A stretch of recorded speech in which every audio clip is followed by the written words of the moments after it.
Hey, Dan. What's up, Eric? Thanks for playing hooky. Oh, hey, I've been working at home for almost 20 years now, so it's part of the benefits package. Okay, I see. That's very good. You remind me of that commercial when the guy's at FedEx and he gives himself a promotion. Okay. Yeah, you haven't seen that commercial? I have not had cable since I moved to Portland, Oregon, so I see very, very little broadcast television and/or commercials. I'm guessing my IQ is going way up.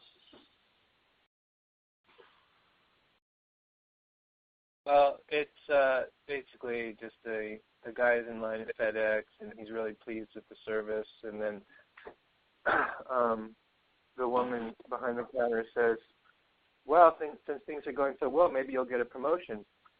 And then he steps backwards from her to get some privacy, and you see him contemplating this, and it looks like he's basically having a conversation with himself. And then he steps back to the line, and he said, you're right, I do deserve a promotion. I've just been promoted to whatever. And then the woman says, did you get a raise as well? And he goes, unfortunately, the corporate management couldn't come up with a raise. Got it. Yes. Well, no, I am not self-employed. I work for a corporation, but I do so way far away from their reach. So I actually get the best of both worlds.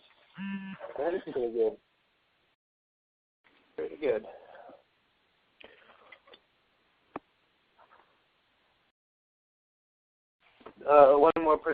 Two more people just doing. We got Jeanene. Oh, great and terrible one, Jeanene, and Egberto. Oh, great and terrible. Yes.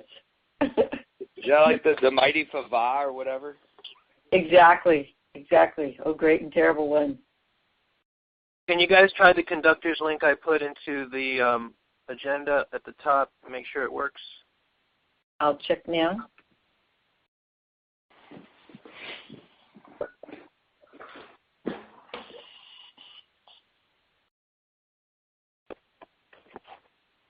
Here I am. Works?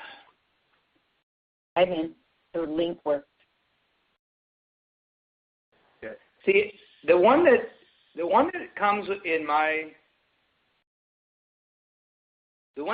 Maestro notice, the one that says Maestro Conference Dashboard, phone, that thing, never ever gets me to the dashboard.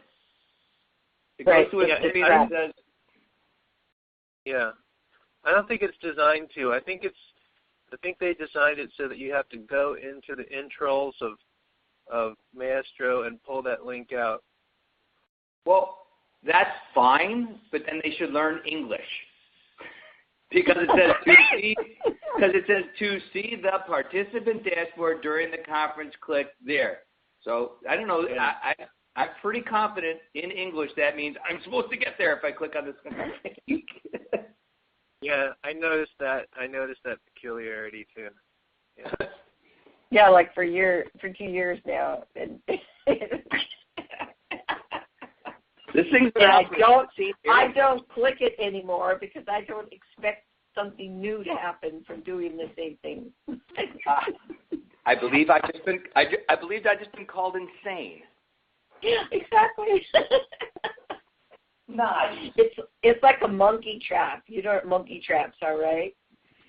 It's like you put the banana in the bottle.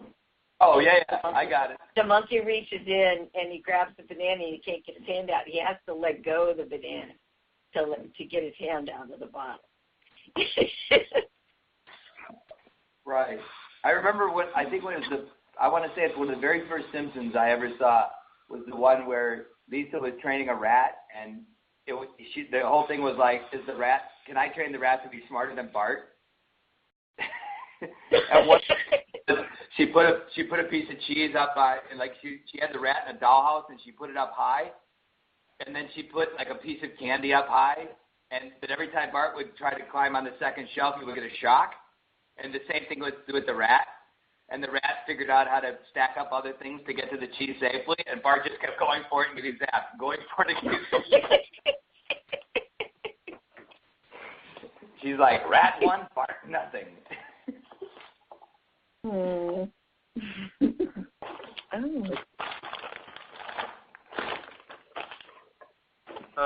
Okay, but Justin said he'd be a little bit late, and Cameron, I haven't talked to. I did send the registration link to everybody in case they were having trouble. I just lost track of the time. Let me try to text Cameron. Okay. Okay, so hopefully today we can get through a few things. Dan is eager to talk about branding. The statement is regarding the Del Williams issue. That sounded like Billy Sears' cow. What was that? It did. I was trying to remember whose cow that was, but it's Billy's, wasn't it? That was. Then we have conflict of interest, and then I hope we can also, I think we need to set a definite schedule for the appointment of the new board of directors members, and that way we make sure we get that done. So hopefully we can do all four things today.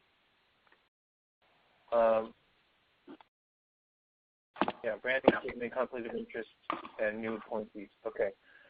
Well, let's just start checking in, and we'll have Cameron and who else is missing? Justin, check in when they come. Okay. Jeanene, why don't you start? Okay, so I didn't realize Great and Terrible When would show up on the dashboard, guys. But now that I know this, beware. I'm gonna say something scary every time. So okay. I'm good to go. I'm here. Okay, Egberto? I'm here. I'm tired as hell, but I'm here. Thank you. Okay. Dan? Dan is here. Portland, Oregon. It's been snowing for the last 2 days, although none of it sticks, so that's the best kind for me. It's pretty, but nothing sticks. All right. I'm in the D.C. area, getting ready to go down to North Carolina again, but it's been great to be in the same place every day for like a couple weeks in a row. It's pretty awesome. Got some good work done on the movie. And tomorrow, don't forget, is the first Coffee Party newsroom call of the year, and I'm going to try to set it up so that it's also broadcasting on Blog Talk Radio. I'm not sure how that's going to sound, but I'm just going to test it. I'm not going to advertise it, but that's what's going on with me. Okay, so Jeanene, you want to start with financial report? Oh, minutes first. Minutes. Well, we don't have the only minute. We don't have minutes yet, and so. And Cameron just called me. Is he on? Shoot, maybe he wanted me to. I'll tell you what. Why don't I see what's going on with Cameron? Oh no, he just texted me. He texted me. He's coming in 1 minute. Okay, got it. All right, never mind. Okay, here I am back. So we don't have minutes, you guys, and we did talk about we wanted, Vince Lamb had been suggested, and we wanted more information. And so, like 2 days after we talked about that, I called him and had like an hour-long, maybe hour-plus conversation with him. And we didn't really have all the straight scoop. He wasn't planning on running per se. He was asking about the elections because in the past 2 elections, he's been on the board development group interview team. And so he was wondering why hasn't he been called for the interview team. However, simultaneously to that, he's been, he was heavily involved in transition team. He was involved before that, and he thought he should take a break and then come back. And so he has been looking for his comeback opportunity. So when I told him he had, we heard he was interested in secretary, he said, "Oh yes." I mean, he's looking for his land to participate, and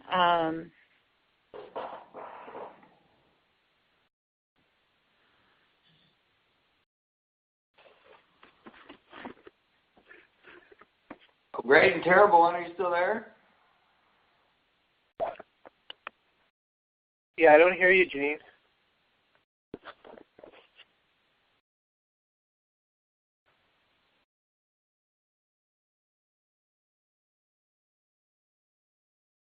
Well, the other thing. Oh wait, Jeanene, you there? What the heck happened? Was that her? No, it's Dan. She's gone. Egberto, are you there? I'm here. Can you all hear me? Yeah.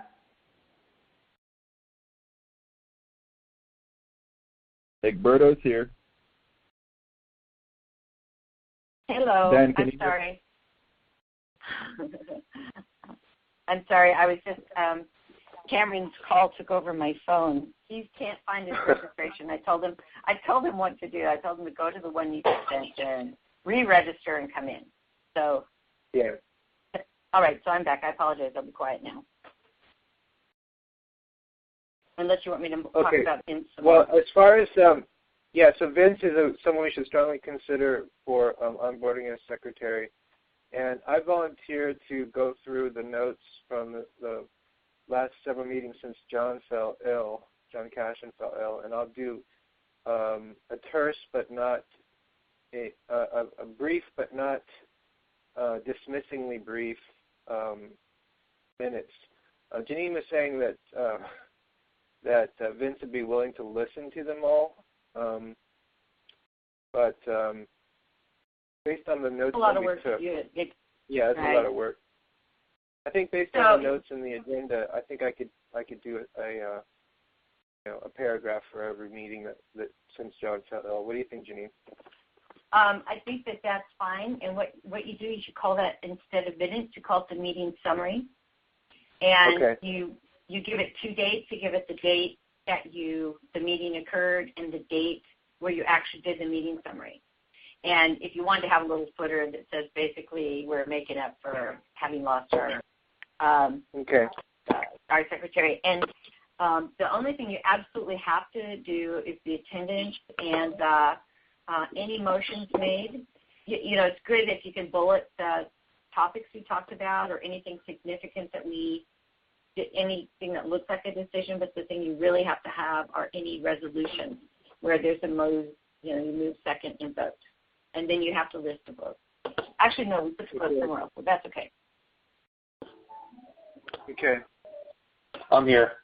Finally, I had lots of phone issues today, so my apologies for my lateness. My tardiness, whatever I want to call it. Is that your check-in? No, it's been a really good day. I will use my check-in now, and I'll say I look forward to putting this issue to rest. I think a lot of the stuff we talked about on Dan's show last night, I'm looking forward to doing and a lot more of. I look forward to putting this whole thing completely to rest so we can move forward. And, yeah, I had some phone issues today. That's my check-in. Just remember, Cam, if you're late again next time, does that mean you're retardiness? Only in your world, Dan. Only in Politically your world. Incorrect. Oh, God, that was funny. No, the angry Jew last night was politically incorrect, but that's a whole other discussion. That guy was funny. He was really hilarious, I have to say. He was really, really funny. Okay. Thank you, Cameron. Hey, Jeanene, let's go right to financial reports, since we can talk about Vince a little bit more when we get to. Yeah, exactly. I think that's a good idea. Okay, so the financial report's pretty clear here. It's right now that what we're facing, what's staring us in the face is that we've got just under $1,000 in the bank, and we have a $1,700 bill pending. And so I may have to make the decision to either write a check that'll bounce because we have the reserve account that will cover it, or to put it on the credit card and not be able to pay it until the end of the month, or see if we can. And so I'm going to have to do one of those two things because the binder only holds for a while. And right now we're in Binderville, and so I'll have to pay this as fast as I can without the money. And just so when I come back with a fee next time, I want you to understand what my decision-making process was. Unless someone else has an idea. Egberto raised his hand. Maybe you have an idea, Egberto. Yeah, we did move to amend. The 28th was an anniversary on January. I don't remember what it was, like the anniversary for something. I don't remember. Yeah, so we did a 28th. I know it was the 28th. It was $28 on the 28th. I saw that. Right. We made a killing on that, and it's still coming in. Okay, so I mean that type of a campaign seemed to work. It kind of experiments with these things. I mean, we could come up with something of that nature for this. Get some wording together. Okay. Well, again, I think that's a great idea. We just completed Annabelle's birthday campaign, where she sent out a letter for us. And just below it, by the way, Eric, you asked for a link to the breakdown of accounts payable. So the Facebook is down here now, and that's got all those different tabs at the bottom of the spreadsheet. So on Annabelle's birthday letter, this is what happened. We got $275 in single payments, one-time payments. We got $75 in new monthly. I credited any brand new monthly subscription we had that was on that day or the day after, and actually for 3 days. I credited to her thing because we don't really know. We didn't create a special entrance point in Nation Builder, so we can't track picks from that letter to fundraising directly. But so that's $75. If you annualize it, if you're looking at the document, it becomes $900. It's 12 times the 75. But what it does mean is that we got $350 like today from this. But in theory, if all of those new monthly donors donate for an entire year, the total would be $1,175. The truth is going to lie somewhere between those two. It usually does. So because people have reasons to not do it for 12 months. So I think your idea is good. And as a matter of fact, that was when I actually printed out a hard copy. I keep a little file of brilliant fundraising ideas. And Egberto, that was one of them. I thought that was beautifully executed. Hey, if we do it on February 28th, we can tell them, hurry and take advantage of it this year, because when we do it next year, you have to pay $29.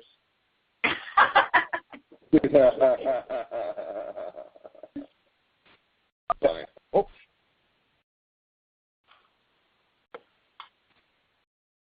Okay, is that in your hand, Egberto? No, let it pass. Okay. All right, so I did look at this thing. Well, we saved money on Scoop It. Oh yeah, I mean I changed that in the doc. The difference, what I'm doing now that's different is that everything is going straight to the credit card, and then on the last day of the month, because remember we used to get dinged $39 if we were 10 cents off. If a bill came through directly through the checking account. And now the bills come directly through our charge account, our credit card. But what I do is on the last day of the month, I go pay it. And so there's no interest at all. If I let them write me a bill, then we have to pay interest on that money. There's no grace period. But if I pay it before they write the bill, then the balance when they write the bill is zero. And so that's what I'm doing. I'm going in like the 29th through the 30th, and I'm paying off credit card. So right now we only have $11.63 on the credit card, and that, Eric, is the new Scoop It bill. But that's, I wrote in the column next to it, due in March, because basically the last day of February I'll pay this amount. Now, by the time I pay it, it's going to be $900 or whatever, because the Nation Builder is $610, and it'll go in there, and Blog Talk is $39, and it'll go in there. So it'll add up. But I'll pay everything possible before there's any interest due. And then, of course, we have the conundrum of the directors and officers insurance, which I'm going to have to pay one way or another. And I'll probably put it on the credit card. How much is that? $17.34. And that's the number in the accounts payable right now. That's the only thing I put in there. It's the only thing that's actually due right now, not paid, is this.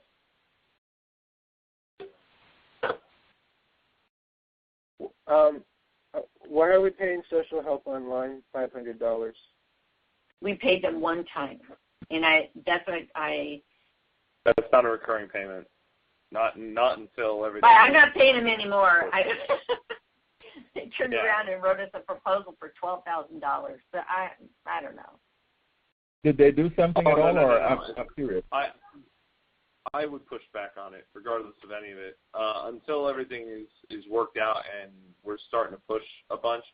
I'm going to push back on that, and I got enough pull with him that he'll understand that. So I'm not stressing it. Truth of it is, until like apps are built and there's work that's done, I'm going to ensure that that's the only amount that's paid to them. Simple as that. Well, yes, you are, because I'm not going to pay him. So there. I mean, seriously, dude. You're always looking for the value. What's the value of my money and how's it being used? And we had already agreed to something with them. The board had agreed to an arrangement with them. They were a part of something else, and then I felt pretty gobsmacked by this invoice, and I brought it up at the meeting that I was uncomfortable, but blah blah. Anyway, then they turned around, and I don't know what they've done. And Egberto, you have your hand up again. Yes, I guess I just was out of the loop, not knowing that they all actually started something. Did they do anything for us yet or not? Because just curious. Okay, so I can sort of give you an indirect answer on it. So basically, he needs to have access. I'm not sure if he has it, Jeanene, or not. But who is he? Which is the he? What? Oh, Chris Keyser, to have access to the back end of Facebook and Twitter, so he can start working out what he has to get done. But that's where we stand currently. If he has that, I don't know it because I haven't been working that angle with him. Does he have it? No. I think he talked to you about it. I can't give that to him. I mean, no. Not How that are we well. going to install any social help? No, time out. I'm not sure that's what he asked for. I thought he had, I didn't know I was going to be talking about this. I have to go dig this up. But basically, we gave a guy named Ari access to our Facebook page, and he's been posting. And we gave, so is he with or not with Social Help Online? Ari is a woman. She's with Upworthy. But no, nobody from Social Help Online has done anything involving social media for Coffee Party other than write proposals and invoices. That's what I was wondering. So right, but I got the invoice. I got the invoice. The only money they've been paid is $500 that Cameron donated to Coffee Party for this purpose. So we haven't really lost any money yet. But we really do have to evaluate what the purpose of having these guys on board is, and if it's worth $500, or if we're going forward with the other arrangement, which was that they're in this Viridian link of residuals or whatever it's called, and then they get that instead of payment. I love you, Eric. In reference to it, I'm not going to get into the weeds with the discussion on that, only because I know where it goes, and it takes a lot more discussion for you to understand why I'll handle that. That's on my to-do list. Let's make sure that I make a phone call to Chris Kruger later on, either this evening or tomorrow. Not a problem. I'll put that on my list to sort of work out what needs to get done. Yeah. I mean, to be very frank, when I heard the proposal outline, I still haven't read anything that they created, but when I heard the proposal, that was at the beginning of my conflict of interest phobia period. In fact, it sort of triggered it, because here we were going to give access to our social media platforms to these guys who are basically paid according to the success of selling the Viridian product. And then when I heard the proposal was, every day we do another commercial for Viridian on the Facebook page. And then I just started to say, well, there's a problem there, because in terms of the core mission of the Coffee Party and the way we present our brand, this is not part of the brand promise.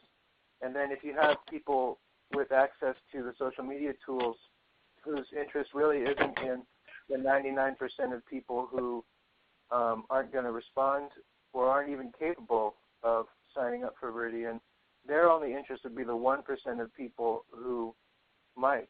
And so they would have nothing to lose from just spamming our Facebook page every single day to try to find those 1% people. In fact, they have something to gain from doing that, whereas we have something to lose. We would lose the other 99% of the people who are participating currently.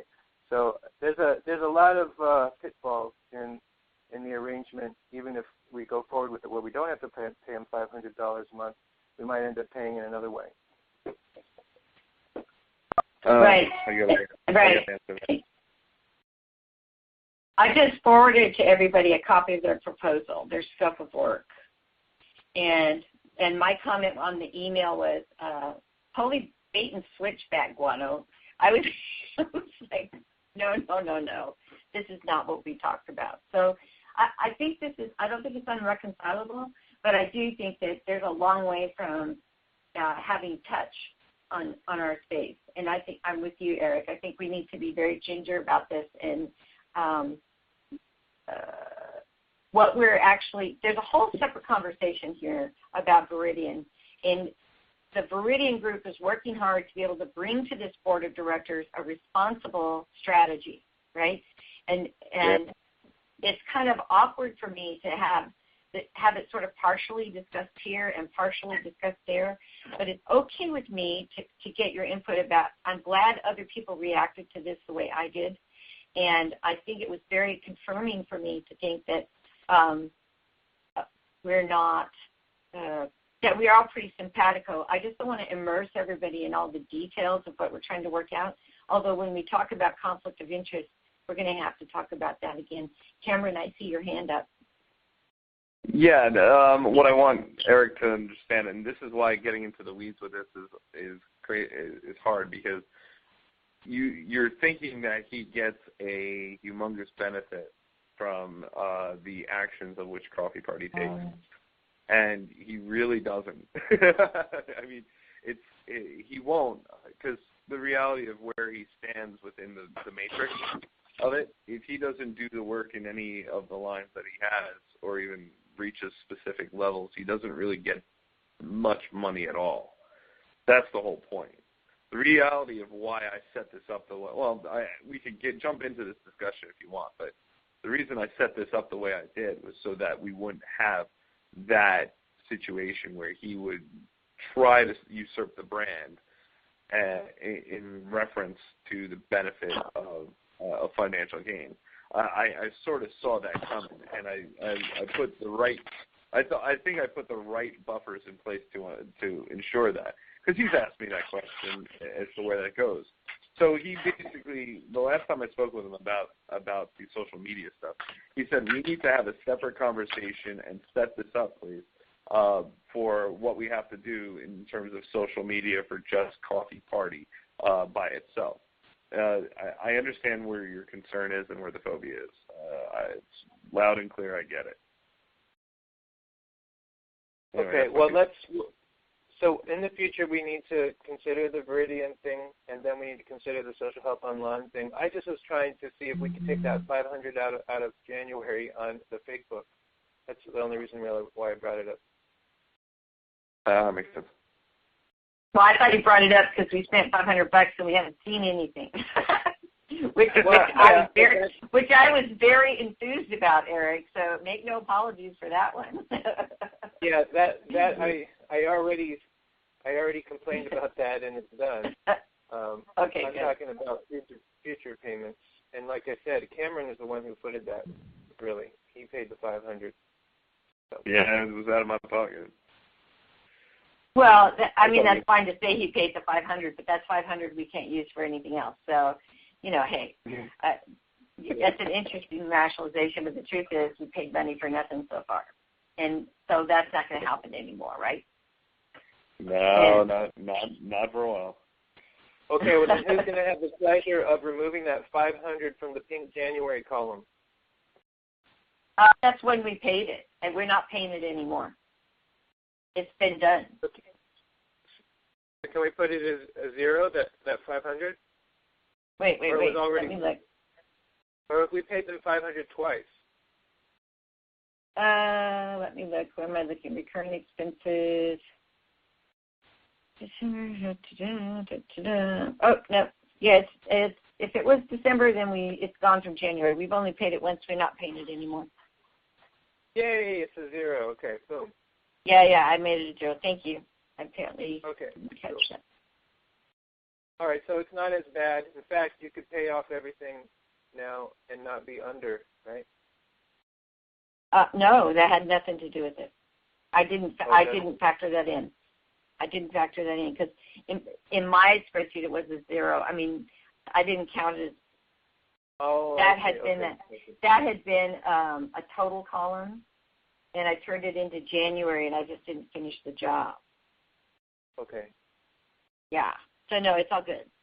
It's all good, but it doesn't change the. No. Anyway, sorry about that. Okay. Well, so are we ready to move on to branding?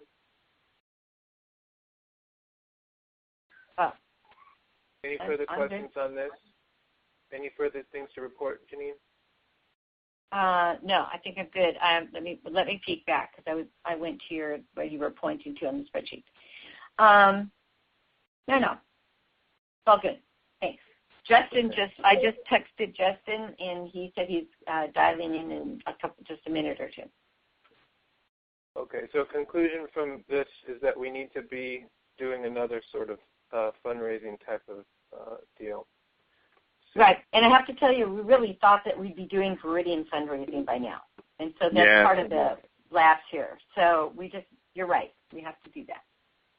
Well, but we shouldn't stop doing the traditional fundraising anyway, because we don't want people to think once they get wind of the Viridian thing that that we're not accepting donations or anything like that, right? No, we're doing as much as the normal stuff as we can, given that there's only 6 of us, and we have no volunteers virtually, and so we're, between me and Cameron, we're doing as much of that as we can. Are we doing enough of that? Absolutely not. Absolutely not. Yeah. So we really need to talk about launching our volunteer program. So I'm out with that. Okay, yeah, so I agree that there's some things coming up in the call, branding first and foremost, that would be a step toward doing better fundraising. So let's turn it over to Dan. I think he has a pep talk for us, right, Dan? Pep talk? Well, no, I have the same question that I've always had.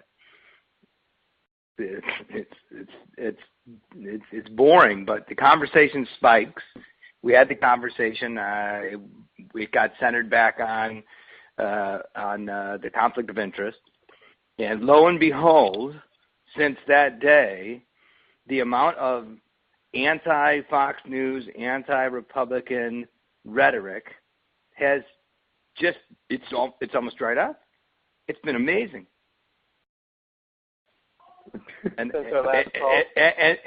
so, yeah, since the last call, it is amazing. But this is exactly what happens. And then after a while, it just slides back. So I'm still concerned. I'm still concerned. And I tell you, I posted that I've been on this other site. And Jeanene, I saw you emailed something about that Bridge of the Divide site. That's an Annabelle site as well? Yes. Yeah. Yeah. So what concerns me is when I go and I participate there, and then I go back to the Coffee Party website, is why is it that they follow all the rules we preach and we don't? Or at least the people who come there and post don't. And some of the people who actually post don't. I mean, I don't know if anybody had spent any time there. I suggested you do, but it's an amazing group. Amazing. Egberto's hand is up. And then Yeah, that is two things. That is a group and not a page.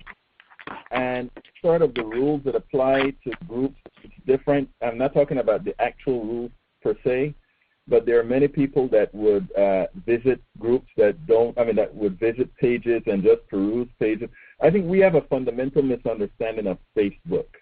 And that misunderstanding goes towards whether, how people actually communicate with Facebook.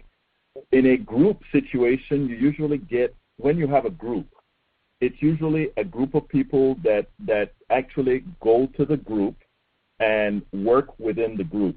We have on our thing here, Kingwood Area Democrats, where we have a limited amount of number of people, just like that Bridge the Gap has a very small amount of people. But as you expand and get out of the domain of a group, you really actually lose control as far as how things are managed once you allow people to comment on stories, etc. That's why you see a lot of these guys would actually have moderated commenting, an actual way to moderate comments. Now, I am kind of anathema to that in that I have a view of, first of all, I am in concert with Brandon, but I have a view that if our intent is to communicate to people different views getting along together, we sort of have to be a page that lends itself to what it's really doing. And that is, as soon as we post something, it's not our members per se that are the vast majority of the users that read anything. It's mostly people driven to you via a thread or via threads of friends, etc. So I think a lot of what we see as far as what we think would be effective or not on the page isn't so just because of the way Facebook actually works, the internals of Facebook. So if we wanted a certain type of control, we should be it should be a group. Of course, we get into the limitations that groups offers, which is not as widespread as pages. Jeanene? The thing I wanted to say is you know me, I'm a data collector. I'm a scientist at heart. And so I do all kinds of experiments with my posts, and frankly sometimes with other people's posts. And Dan, this is an interesting, basically I've confirmed for myself that every really raspy comment on any post I've ever done was made by a person who did not belong to the Coffee Party. And so it's an interesting thing, that we actually are troll magnets, because we just are, right? And the other thing that I've confirmed for myself is that there are people who are members who will make statements or make comments on posts that are upsetting. If something we do upsets them, they let us know. I think that's, as long as they're civil, I think that's wonderful, right? And I've had comments made to me that I actually went back and edited my post. I used an image. all the time so that I can edit. And so if I do something, misvet something, misspell something, misspeak something, I fix it and I thank them. And so it's an interesting thing when your audience is mostly people who are not you. And so I think our job is to function on some level as a moderator. So like I went into Egberto's post yesterday. He had the one about, I went to the page so I could see, but it was about the O'Reilly-Obama I can tell you which one. It was the interview. Yeah, it was the interview. You're correct. And so I went into that, and I actually deleted almost like, I think it was about 10 or, I hid 10 comments. Because when people go in and call O'Reilly a fucking whatever, or go in and call Obama a fucking whatever, it steals the thread, right? And it is not respectful of our civility pledge. It is not respectful of our transpartisan nature. It is not respectful. And so just reading Egberto's post yesterday, because it was a volatile topic, I ended up hiding 10 posts. And I sort of feel like if we're going to try to have a page, because Egberto's pretty good about explaining the difference, if we're going to have a page, we have to have some responsibility for our post after it goes up. And this is a board issue in that if we feel like we have some responsibility to moderate comments, or if we have some responsibility, then we can pass that on to the newsroom group and say, hey, this is part of our expectation.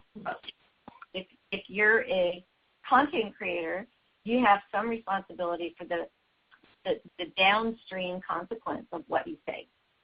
And anyway, and a lot of the Bridge the Divide stuff, I was member 49, and that was just because I took a day or something to join. But anyway,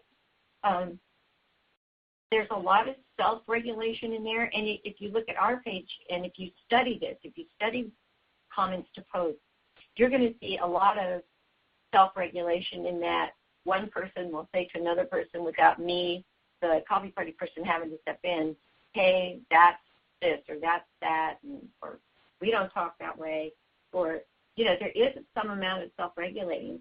But the truth is, that page doesn't get 600,000 views a week. And so the job of moderating that page or taking care of it is totally different than the job we face as content creators on this page. And so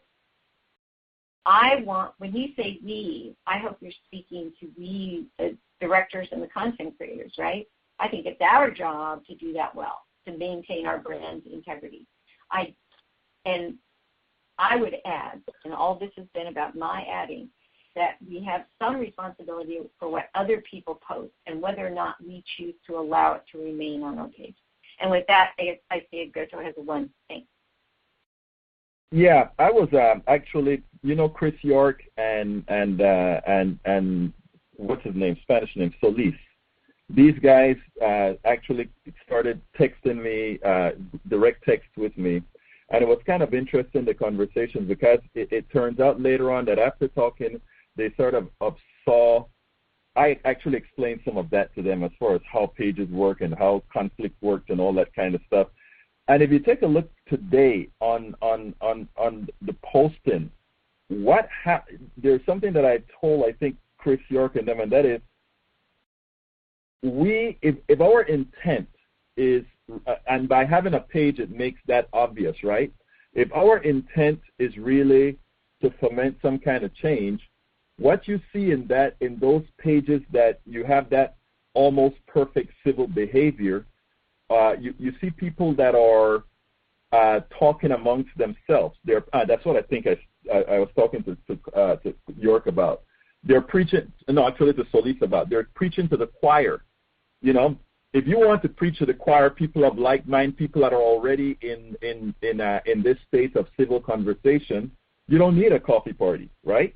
Because if you have a coffee party to try to foment civil behavior, you're fomenting civil behavior with those who are in the first place originally not civil. So I like what you had to say there, Jeanene, in that maybe we have to take more responsibility for the posting that all of us make with the way that people respond to those postings, because then you can actually foment the dialogue without, there are a lot of times people are screaming at me and I keep one pace in the way the conversation is going to go, the way you're going to reply to the conversation. It is, I think, our job after people get excited to try to change it into a model where they start seeing that being civil is more rational. Take a look at how Chris York has started to talk to me on the page, or Solis. It makes a difference when you can get somebody who disagrees with you to talk to you civilly without having to somehow hide your values or change your values. Okay, Justin, can you check in? Hey guys, I was on mute. Sorry I was late. Was wrapping stuff up for the day. You know how it goes. But happy to be on with everybody, and hope everyone is doing well. All right, thanks, Justin. Well, right now we're just talking about branding. This is something that Dan brought up. We haven't gotten to conflict of interest yet, and we haven't gotten to adding new board members, which we hope to do in the next hour and 13 minutes. I haven't spent much time on Bridge the Divide, but my understanding is that one of the biggest differences is that anyone who's part of the group is allowed to post. And I think that one of the mistakes and the long-term pitfalls with Coffee Party's Facebook page is that we have, this is my error really, but we have developed a very elite, small group of people who get to start the conversation. I shouldn't say elite because I don't think we're any better than anyone else, but there was a time when I was very eager about recruiting people, and I was very keen on the Scoop It and just creating this whole system where many people could share possible content. We would encourage people to write content. And so it would be like Bridge the Divide, except for, we do have to also protect our brand. And we haven't really found the right formula for opening it up to many people and protecting our brand at the same time. But, tomorrow is the first newsroom call of what I think is going to be a new chapter. And I think we're going to develop that kind of system. And one of the key things is that we have to, there's sort of like a rebellious streak when people are talking about politics. And so if they feel like someone is getting more of an amplification than they are, and it's just a repetition every day, then they develop this resentment and they're angered by it. But if we could find a way to be able to say to those people, actually, no, you're not muted. You have a chance to submit content to this page, and here's where you go. And if you want to get involved even more, there's a weekly call where you can talk about how we administer this page, and there's an avenue for you to take on more responsibility. And I think that might help us get more to the Bridge to the Divide. And by the way, I'm going to recruit some people from Bridge to the Divide to help us with the newsroom. Hey, I got to add, though, before Egberto, if I could talk over you for a second, I got called a fucking bitch on the page today. I got called a fucking bitch. And so I don't think that's got anything to do with elitist content providers. I think that has to do with what we will tolerate. Now, they've managed to disguise it enough that it got through the filter, and I had two choices. I was either going to delete it or I was going to jump on it. So I jumped on it. This one because it was code word enough, FXXX, BFX, and so I just said, hey, civility pledge, and I did a link to the pledge. And then I said, name calling, really?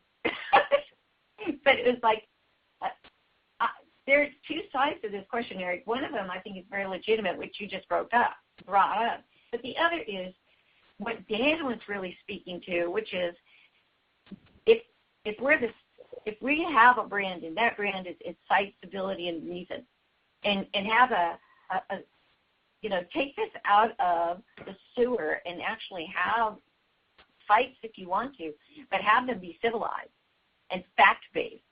So we actually have to have some responsibility for those comments. And we can't just say, I'm too busy to follow. I mean, if I get 300,000 hits on a post, I follow it for 3 or 4 days. Because that's my promise. That's all I can do. I'm not your mom. I'm my mom. And I think there are two different things, and we don't want to lose either one of them. We need more content creators for sure, but we need more page moderators as well. Okay, I'm out. I agree. And I do see the difference between a page that is the target for trolls because it has a large social media imprint and a page that's more a private conversation. I understand that. Okay, Egberto. Right? Yeah, Eric, there's a problem in where we talk about, I think a lot of times when you say elite, whatever, I think you probably really mean not elite, but consistent posters like myself that is there every time at that particular time. Here's the issue. One of the things having somebody like myself or Jeanene who are consistent in posting is that we keep that 500,000 that you see there or the engagement number. We are responsible to maintain that engagement number, which keeps the Coffee Party site relevant, meaning that within the domain of social media. That said, the big problem is, and you said tomorrow we'll make a change. And by the way, I may not be able to come in till late. I have like 3 meetings tomorrow. But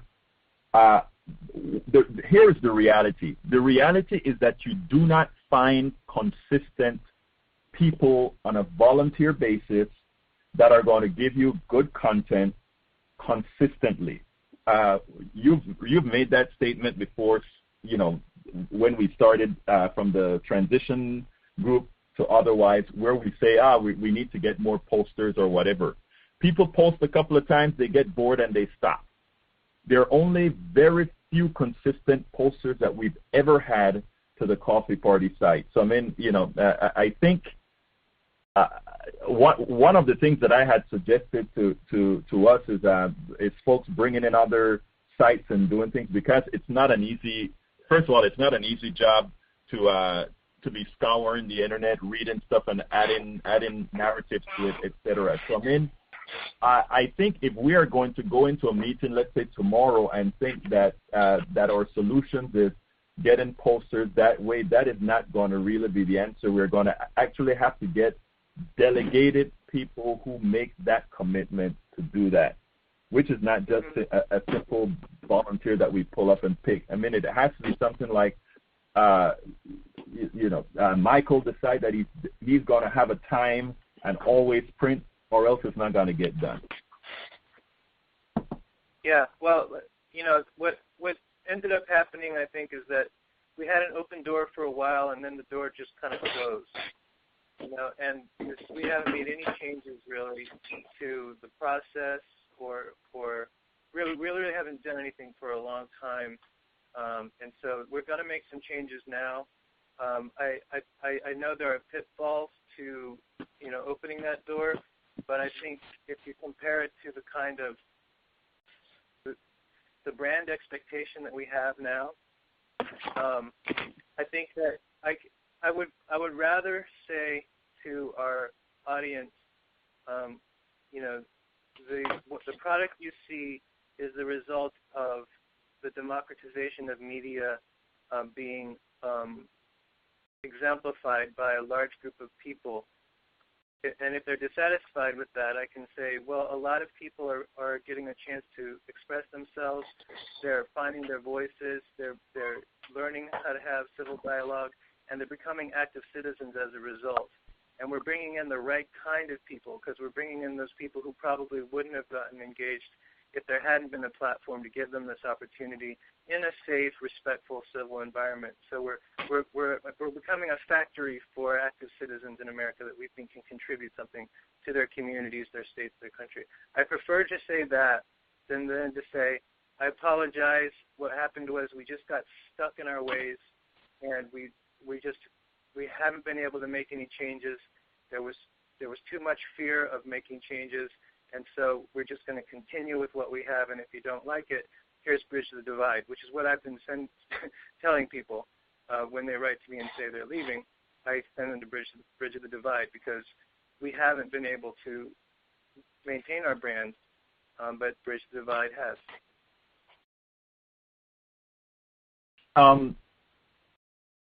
Bridge Divide? Bridge the Divide is another page that... Oh, no, I know who they are, but I mean, you can't compare Bridge Divide with Coffee Party at all. Well, I'm just saying, if people are going to throw up their hands and leave us because of civility or lack of civility, that's a place where I prefer they go there than just, give up on being engaged altogether. So that's something I've begun doing. Okay, I think I posited several months ago because right now we're probably doing 5 posts on the on the Coffee Party site, which is kind of interesting, which is actually not what most of the other guys do. But I mean, and you have problems sometimes filling that quota. So good luck. Yeah, it'll definitely be an adventure, but I think most people who've been observing the deterioration of the brand would probably agree that doing something is probably preferable to doing nothing. Cameron, go ahead. So here's going to be my question of the day. Is because we have a broken taillight, right, on our car, are we going to be pushing people to go buy a new one instead of trying to fix the car? I get the point. I understand when people are saying, I'm done and I want to leave. I get it. But that doesn't change what the facts of the matter are here, and that is the principle that Coffee Party stands on and the value that we stand on is civility. If people are going to leave, they're going to leave.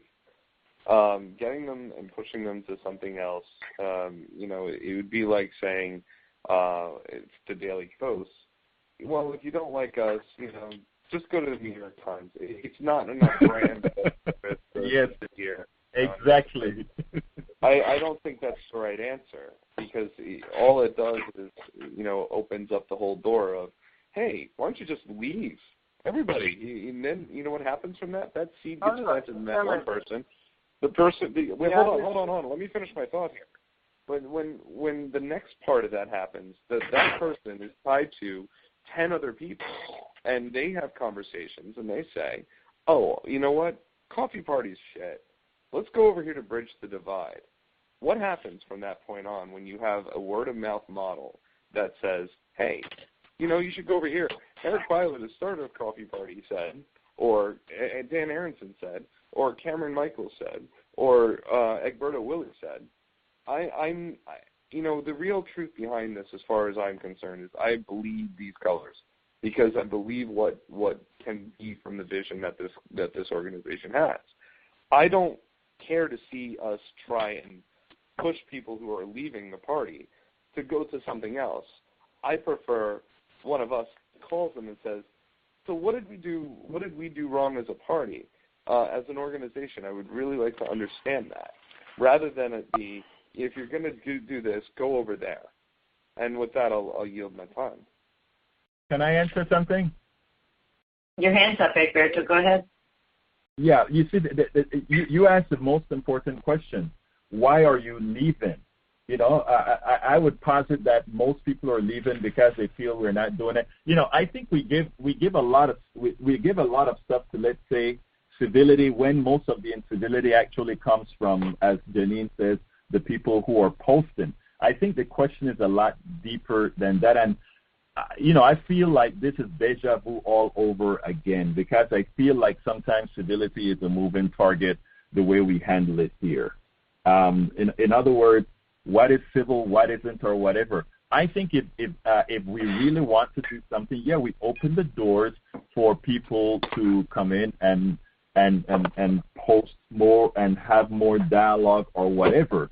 But if you're going to say, you don't like what's going on here, guess what? We're trying to form something nicely over there at Bridge the Divide or something like that. Well, as soon as Bridge the Divide reaches a critical mass and open its door, you get the same. There will be absolutely no difference than any other group that you see out there. If you're unmoderated, this is the result that you get, because what do we reflect? We reflect America. And the thing about it is, what Coffee Party stands for, we are the ones who are supposed to lead the way and say, okay, we have these wackos that are coming over here. You try to talk to those that you can talk to, and if you can't, then, move on. Now, I was speaking to what's his name last night, and he started out by hitting me up for a favorite that I did on the main page, and by the end of the conversation, he said, I would, after he spoke to me, he said, wow, I would like to come back, but your two guys won't let me back in. Mm-hmm. And to which I said, why are you saying that? And he said, well, because Eric and Annabelle said that I'm persona non grata out here. So, okay. I don't know where that comes from. I don't think Eric and Annabelle has the ability to stop any one person from re-entering Coffee Party or not. So, I think a lot of times, if somebody is going to complain to Eric, Annabelle, or whoever else and say, we want to leave, or whatever, as Cameron indicated there, the answer is not, hey, well, we're trying to do this at Bridge the Divide. The answer is, come on in and you be a part of the solution as well, not go over there or run, which is what I think it actually sounds like. I think that's what, Cameron, you're alluding to.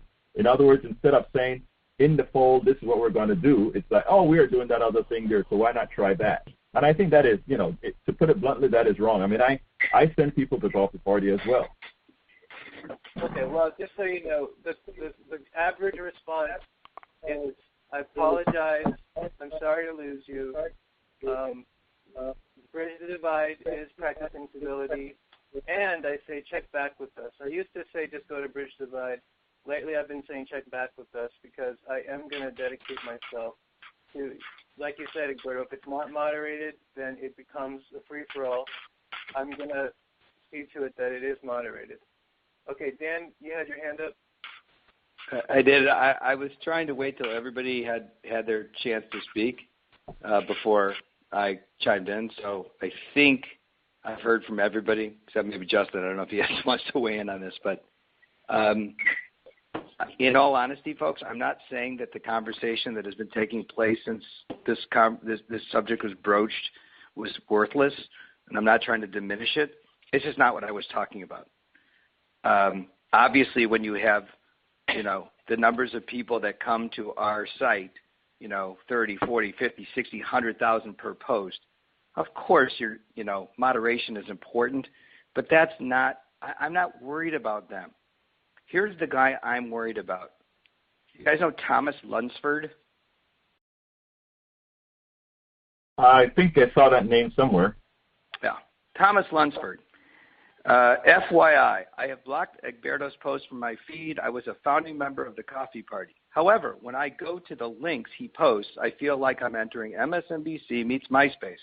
That's not what the Coffee Party was about when I started. Just thought you should know.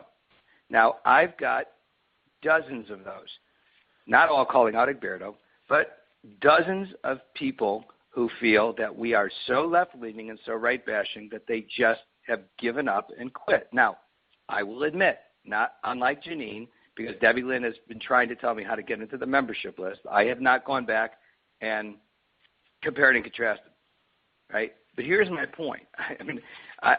It's us as content creators that I'm saying are not necessarily doing a good job of protecting our brand. And when I say our brand, I mean the principles and the mission statement as stated on our website. And if we don't, as content creators, care enough to protect those, to follow our own principles, then frankly, why should anybody else? And why should these guys come in and comment, and why should we expect them to be civil and transpartisan and fact-based if we're not going to be? So that's my issue. That's my issue. My issue is with the content creators. Now, let's talk about the next thing I introduced, because they're linked inexorably. So yes, Egberto, I do understand the difference between a closed group, which Bridge the Divide is. You have to be asked, you have to request to get in, and you get in, right? Now, they have 1,000 members. Now, you may call that insignificant. Maybe you call that insignificant as compared to 500,000, or the massive amounts of traffic that come to our site. So how does that tie in? It goes back to the question I've been asking guys for a year. What do we want to be when we grow up? If we want to be a media outlet and we want to be able to brag that we have 500,000 likes and we have hundreds of thousands of people that come to our page every day, and we want to, if that's our value proposition, right? So now I'm a sales guy, I'm a sales and marketing guy. Then my question is, what the heck are we going to do with that? How are we leveraging that to advance the Coffee Party cause? Or, because if we'd rather just be really true to our principles, then we're probably better off being a closed group with people who are dedicated to following our principles. So, okay, again, to name and can answer. That's my question. If we want to be this big open thing with 500,000 people, fine, let's do it. Let's do what we need to do to get eyeballs on that page. But what are we doing with it? How are we cashing in on it? Because we're certainly not driving civility. We're certainly not changing the way people are having conversations out there. You could tell that by the way we have by our comments. So we're not changing. What are we doing? Mm-hmm. Okay, here's the deal. I need to answer the first thing about the guy about Egberto's page or whatever. I really take exception to that, because that is, number one, that is anecdotal. I actually read your entire thread, and there are two things that happens to that. When Coffee Party was formed, Coffee Party, a lot of people on Coffee Party were people on the right running from a right that had gone awry. But they were by no means liberal. They were by no means, and they are just as what's the word again? Not uncivil. I want to use the word that says they are just as intolerant of any view to the left as anybody else. So as soon as they hear a left view, they react. Now, one of the issues that we have here is, and me and Eric has had these problems for years. The Coffee Party has always attempted to appease those on the right, and somebody like myself who's on the left continuously attempt to muzzle. That said, I don't want to disregard whatever that guy says, but what I'm saying is I would have expected if a person says that, and I don't know if he said that directly to you or whatever, for you to immediately come out and say that is my point of view, why don't you engage that person, as opposed to saying, look, here, you see what he said? Coffee Party is actually about taking those different views and then saying, okay, that is what he believes. How would you entertain an engagement with him? Which is not what a lot of times we're asking for. Now, when it comes to the eyeball issue, I am sorry. Again, if you're in a closed group where people think alike, you're irrelevant. The Bridge to Divide, for the purposes that I see Coffee Party as, is irrelevant in the civil discourse, because the people that flood into that group are those who are going to have civil discourse. You're not changing a damn thing. If you want to, the people that you change are the ones that are not yet civil, or the ones that are not yet changed. If you want to be a conduit for change, you have to engage those that are not like you and attempt that engagement. A closed group is nothing more than what we see people do, that is living in different boxes, living in a gated community. If you want to live in a gated community of civility, that is fine. But you're not changing, you're not making the world more civil. You're simply separating yourself from the real world. So the thing that I try to push all the time is, no, we want, if we are to really fulfill that branding that you're talking about, what we are supposed to be doing is trying to change that behavior. And when the pushback comes back, we don't run with our tails between our legs and say, oh, my God, we've made somebody mad. We go ahead and we try to talk to that person. It is somewhat like we did in your show yesterday. When we have the wacko comes in and says something, we don't tell them, hey, okay, yeah, go to hell. We try to get some sort of a reason, and we try to keep an even keel with the way we deal with them. But you have to want to do that. You have to want to do that, and it takes time to do that. Just so everybody knows, Bridge the Divide has a lot of conservatives. It basically is what we set out to be, which is a conversation among people with various political views. Exactly. That's my point. Yeah. So that I'm is just my saying point. that they're not all thinking alike. What's happening is that they're having a conversation and learning from each other. Eric, I don't think it's that's my bad. point. You're making my point. Okay. My point Great. is let's that let those Cameron. are. I didn't finish what I was saying before I got interrupted. That is what I'm saying. You have people that are already civil. These are people left and right that are civil. They can engage in a civil conversation. You have not changed civility by having people who are already civil within your group. If that's what you want, that's an option, right? In other words, if you just want to... The thing is, Egberto, is that the average person is probably civil enough to have a conversation on politics. The average person who's out there on the web actually doing it is not. And so what we're trying to do, this was the original vision of it, is we're trying to encourage those people who are more conflict averse, but we need them to be part of the conversation. We're trying to create a space for them where they can take that first step. And it's nice to have one that's small. It'd be good to have one that's large. And unless we change our brand, we're going to, unless we rewrite the mission statement and rewrite the brand promise, then we're going to have to make some changes to what we do, because Dan is pointing out that what we do does not facilitate that at all. Okay, go ahead, Cameron. So I need to ask this major question, and it's a question that needs to be answered by us. What is the vision of the Coffee Party? Are we just going to be a journalistic organization that wants to have civil dialogue? Are we an organization that wants to get people elected into office that are civil from all sides of the equation?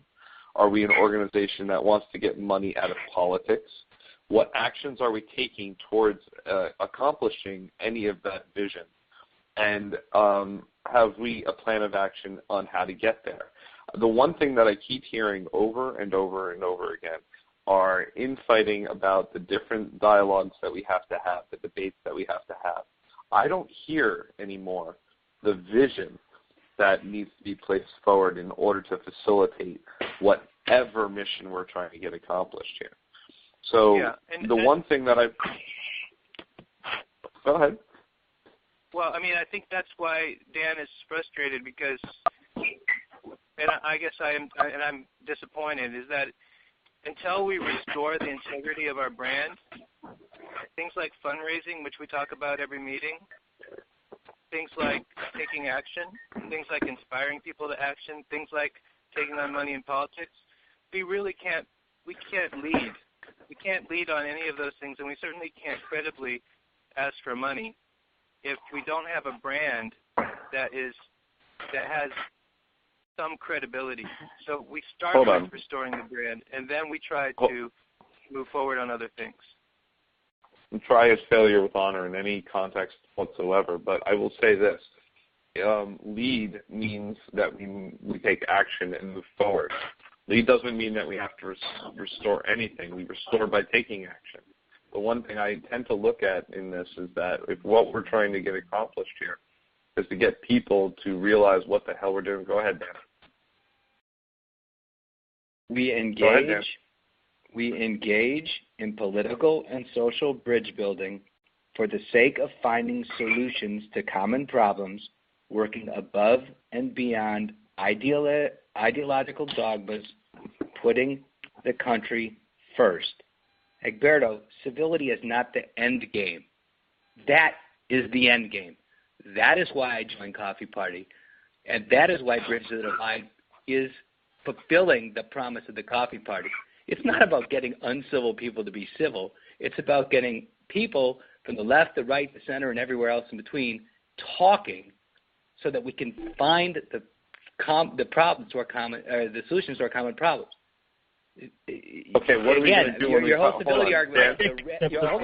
Your whole civility argument. Red this herring. was my one. Wait, that was my 4. One. Am I wrong? That was my 4. That was my 4. Okay, we're done. Forgive me. Go ahead. If that's what we want to do, and I think Eric is saying what I'm saying, that's what Bridge the Divide is doing. Conservatives, libertarians, Tea Partiers, progressives, all there, 1,000 of them, having civil conversations about the shit that matters. I thought that's what Coffee Party was going to be. Now, again, I'll say it again. If it's not, and it's about just getting eyeballs, then that's fine. We've got eyeballs. Let's do something with it, because you can't do this with our page. Our Facebook page does not fulfill this promise and never will. My one is up. Hold on, I'm not done with my one yet. Thank you very much, Dan. Are you finished with your 4? Oh, I'm done. Yeah. All right. Here's going to be my point. When you find the solutions, when everybody's gotten down to their civil discourse and figured out those solutions, what then? What is the next action? I don't see a vision being placed in front of any of us, or to have a pathway for people to be able to utilize a vehicle in order to implement those solutions. What my real truth on why I'm doing what I'm doing is because I want to be able to provide that vehicle.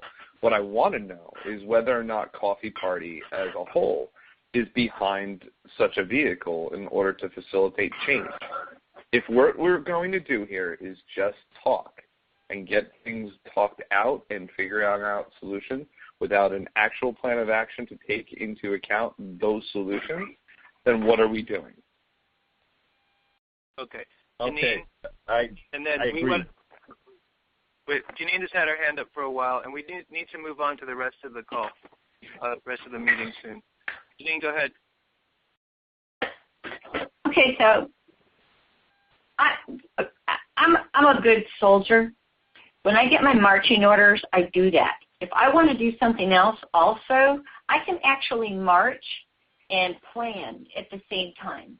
The Coffee Party that I became a soldier for, right, is the same Coffee Party that I post for every day, that I have a radio show for every week, and that I do on Scoop It.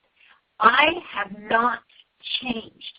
And so I'm a little bit confused here about who thinks that something has changed, or the single biggest thing that has changed is that there's nobody here to help us. There are no volunteers. There are no staff. And I think part of what we're mistaking is our ineffectiveness is based on we can do so little. I mean, virtually, the Coffee Party is 12 people. That's it, when it comes to execution. And so I try to use my posts to promote things of other organizations. I mean, I quoted our mission statement today in my post. Now, I'm pretty sure most people don't ever read what I do. I know that. I have come to accept that. But when I hear we aren't this and we aren't that and we don't this and we don't that, I feel like, when am I fucking invisible? Am I absolutely wasting my time here? I mean, God. You can laugh, except this is like the fourth meeting in a row where I heard that the Coffee Party isn't doing shit. And I've been dedicating my entire life to do exactly what I was told to do. And, I've not changed my attitude about stability, reason, moving forward. I know what our vision is. Why don't you know what our vision is? Why do we have to reconsider it? First of all, you're misusing the term vision. And second of all, can't we do two things at once? Can't we maintain a status quo and invent a better future? You guys, if this was a business, it'd be so fucking bankrupt it's not funny. Or I'd buy you all out and start over without you because I'm furious here. You're telling me I'm not you, doing what I'm supposed to do, and I am. Thank you, Jeanene. That is so right. I am glad you got pissed off and said that, because it's better you say it that way than what I was going to say before. But let me add to that. I post at 11 o'clock every day, every single day, whether I'm in L.A., whether I'm in San Francisco, wherever. I am a dedicated soldier that's been doing my thing all along. I do my radio show dedicatedly every Saturday. Every now and then Dan covers for me. So, I mean, that is so true. There are a lot of us that, absent what we've been doing, that page would be dead. That reach would be dead. Dan, you want to know about eyeballs? Look, brother, eyeballs, if you don't have eyeballs, you ain't got nothing. Let's take a look at eyeballs. We can take a look at different sites and see what they do. The eyeballs are directly proportional to how much people want to be there. Cameron said something that is important. What are we going to do with the eyeballs that we get? Eric's goal is to maybe moderate Coffee Party to such a manner that he feels a little bit more better with. You know, I mean, right now, Eric acts like he's ashamed of Coffee Party. Okay, he's removed it from Annabelle's everything. Okay, so they've just about severed all links to Coffee Party. You look at my website, I am Coffee Party advertised on my website. You look at all the places that I write, which are several damn big places, from Daily Coast to Addicting Info. Everywhere that my face is at, we also make sure and put the other things that I'm in. Move to Amend, Coffee Party, which means it brings people, because there are many people who like what I write, and they come along. I am not ashamed of what I write, the way I write, and what I'm trying to attain, and using the Coffee Party civility brand to do so. I've been a soldier, as my good friend Jeanene has been saying, and working at it. Cameron is correct. We talk a lot. There's a lot. I mean, I am in Move to Amend as well. And the amazement that I find is, and I, being a board of directors on both of these guys, sometimes I feel a kind of a failure in the way we operate here. But most of that failure is because of wanting to maintain a status quo, not getting the founders upset with saying you don't know what you're doing, and moving on from there. Because that is a reality. In every other organization, big organization that we're in, and several of us are in other organizations, it is running. None of them have a clean sweep in the way things operate, but we move on and we get things done. So, Jeanene, I'm with you. Okay, so let's move on to the conflict of interest portion of the call. But thank you, Dan. I think that you've raised the important question that we've really been struggling with since you joined us, and thank you for raising it then. Thank you for raising it now. I think the best way to go through the conflict of interest thing is that, according to the bylaws, we are all did we just drop somebody? Yes, you did. Oh, Jeanene. Okay. So, all right. Hopefully, Jeanene's coming back. We are all asked to fill out a form, and Dan, you didn't fill out the form. Is that right? I did fill out the form. Oh, you did? Okay. Somebody put that in the agenda that you didn't. Okay. So this is an opportunity that all of us have to raise conflict of interest that we see. So where those people have raised conflict of interest in their forms, that is a no-brainer. We all raised everyone except for Dan. What did you put forward? Anything? I have zero conflicts of interest with the Coffee Party. Okay. So Dan and Egberto are the two people who have not identified a conflict of interest. The rest of us have. And according to the bylaws, when a director points out their own conflict of interest, then there's no further discussion that's really necessary. I think it's pretty clear that if we are going to have a business arrangement with Big Marker, that Justin should abstain. If we're going to have a business arrangement with Story of America, that I should abstain. If we're going to have a business arrangement in which Cameron or his father is potentially going to benefit financially, that Cameron should abstain. I don't think anybody here is going to argue against that. Cameron, go ahead. Yeah. No. I actually agree with you completely. But I also spoke with a lawyer about this. And his basic statement to me was, everything's all fine and good as long as all things are out on the table, and that the initial vote to do something is done without the person who could have a conflict of interest vote on it. So I think we're fairly covered, because this guy I've known, he's also a judge, so he knows his law. So I made sure I gave him the basics without really getting too far into it, and that's what he said to me. Conflict of interest is very much cut and dry like that. But I agree with your precedent. It'll make it easier for us to do business, and gives us a nice line of defense. Okay. Oh, I'm done. Yeah. Okay. So you wouldn't object to basically following the bylaws with regard to the conflict of interest that you raised? I'm not exactly sure what you mean by it, but I'm pretty sure I wouldn't mind following bylaws that have already been written. Okay. Well, I don't think there's much sense in having a vote on it if you yourself say it's conflict of interest. That's just where we need to be at this stage. No. Yeah, there's two things here. There is an admission of conflict of interest where I would have a conflict in this. The other side of it is that we should be following, the bylaws as they are written, or change them. In reference to what he had said was that if what we do is take my vote out of the entire situation, where we had voted on anything, and same is true for you, or same is true for anybody else here. If it were to pass anyway without me being involved, it would be a declaration by the board that they're okay with it, with the knowledge base that they have. So in reference to it, there won't be a conflict if the conflict has already been proposed and the board is still okay with the process. But it's a matter of I want to ensure that there is no legal ramification to us personally in reference to what we're doing.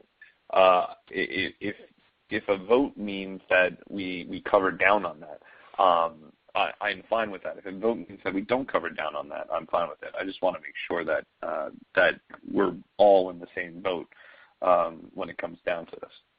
That is, so if you want to have a vote on it, fine by me.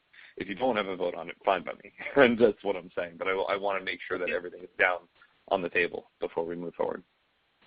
Well, I don't think any of us are going to vote that you don't have a conflict of interest if you think you do. So, no, I don't think we need to have a vote. Okay. I don't see a conflict in what I'm doing, but I get your point. I understand that completely. Is there a conflict of interest in reference to the fact that I'm doing the work that I'm doing, whereas I'm going to make a benefit from myself or from my father, if you read what I wrote? Yes, there is, but the other flip side to this is I don't actually have a problem switching my father's spot to a better benefit for Coffee Party. And in fact, he's willing to do that. This is the stuff that I've been trying to get across. I want to ensure that there is it passed the smell test, as Dan says, that when we really put things forward, that it's for the best interest of the Coffee Party, not for the best interest of ourselves, even if we do make money from these things. So I want to ensure that that's number one on the list of things to do, because character plays a big part in anything that people do, and I prefer to have really good integrity about the things, about the choices I make. And I brought this to the table not to enrich myself, but to enrich the Coffee Party. So, I mean, it's a long diatribe to say I'm not sure I want to admit that I have a conflict of interest. There is an interest here that I have. You're not wrong. I just don't want. I don't actually understand what the definition that you're trying to propose is. Do you want me to have a statement that I have a conflict of interest in reference to this? Well, you filled out the form, okay, and you didn't answer no to everything. You answered yes to, I think, one or two questions.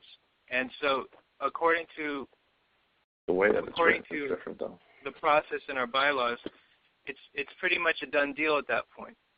So when we get all the details ironed out and we vote on whether Coffee Party is going to go into business and with Viridian, you're going to abstain. That's the only question we there's have no issues with that.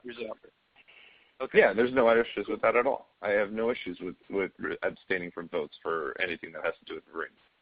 None. Okay. All right. So it's simple in those cases where the director who filled out the form identifies the conflict of interest. There's no necessity for a vote there. The question that's what is, you're saying. how do we approach it where we have, in the case of Egberto, I have identified a conflict of interest that I perceive. Egberto has filled out the form saying he has no conflict of interest. And then we have this question about the arrangement that we have between Coffee Party and EgbertoWillies.com about the frequency of advertising for EgbertoWillies.com using social media networks that are property of Coffee Party. And so that's an arrangement that we're going to need to vote on. Because I think except for the way you qualify that completely. There's no arrangement whatsoever with EgbertoWillies.com and Coffee Party, unlike yourself that garners thousands of dollars from Coffee Party.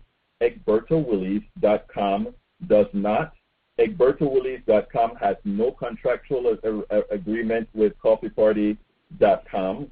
Egberto Willies' website is viewed by hundreds of thousands of people, not only from Coffee Party, but otherwise. So this discussion, as I said before, does not belong within a conflict of interest. And I did speak to my lawyer about whether a website of this type can be considered a conflict of interest, and he told me there were two tests that you had to put. Was your website dependent on the particular, at all? And was there a contractual arrangement between you and the particular party of which you're a director of? And the answer to that is no. If you take a look at all the conflicts of interest that have been defined in everything that has been provided thus far, people are dependent on, or not dependent, but people have monetary, there's a transfer of money between Coffee Party, as in your case, Eric, where we physically collect money for you, or that you actually bring product into Coffee Party to sell. I have not ever brought in a product to Coffee Party to sell. So I think it's a lemon for you to bring this up, and I continuously fail to understand why you continue to do this. Well, it's because we have to have a vote, Egberto. So here's the thing. It's like, we've been talking about brand. And what a brand is actually an invisible thing. Eric, I'm not a fool, Eric. I know what a brand is. Don't try to explain it to me again. I know what a brand is. I know. Okay, but this is for the board as well. A brand is an imaginary thing that people form in their minds based on the associations they have with their interactions with a company, its logo, its products, its commercials, and its conduct. Okay, and so whether whether you make $20 or $2 or 2 cents from the advertisements that people so often complain about, to us, to the Coffee Party, they complain about your advertisements. Whether you make money on that isn't really important. The question is, does your interest in promoting this website, whether it's for your personal gratification or whether it's for a financial interest, does that conflict with the Coffee Party's interest in maintaining its brand? And if you want to just boil it down to it, we might decide that we want to have a brand that isn't associated with spam, with constant, pop-up ads and that sort of thing. We might want to have a brand.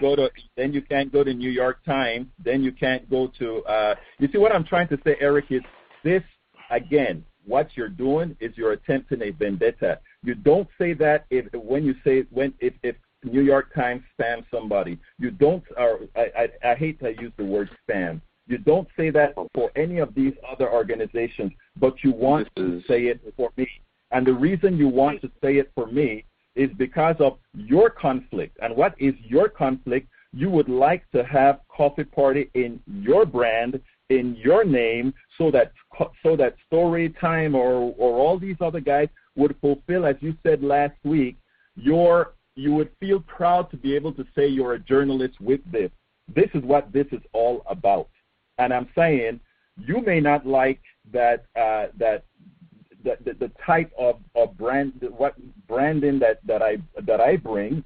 Okay, you may not like it, but in a group that is trying to be civil and trying to bring a whole lot of points of view together, we are not going to be subservient to just your view as far as what Coffee Party is supposed to be. And you bringing my website up as a lemon, one website of what everybody else can post. It's not like everybody that comes to Coffee Party only sees Egberto. For the interesting thing is this: the reason they see Egberto for an inordinate amount of time is that a lot of people other than Jeanene and others are not posting. If other folks were posting, it would mitigate or dilute what influence overarching influence you may believe I have on the page. So what I'm saying is, this is a red herring that you're trying to paint in some other view. There's one person here that is making a hell of a lot out of attempting to move my point of view from Coffee Party, and that is what you're trying to promote with Storytime. Okay, so we are going to have this vote, but I'd like to hear from other members. So the board is open. Unfortunately, we don't have Jeanene back. I tried to call her, and I tried to text her. Nothing. So she hasn't read my text, so her phone might be dead or something might have happened to it. Okay. Well, just to directly respond real quick, I mean, it's true, Egberto, that Jeanene and I, Annabelle, there have been others, Michael Charney, who have posted once a day in the slot that they're assigned. Your slot is the best slot, though. It's the slot when there's the most traffic on the site, and we assigned you that slot because your radio show is at that time.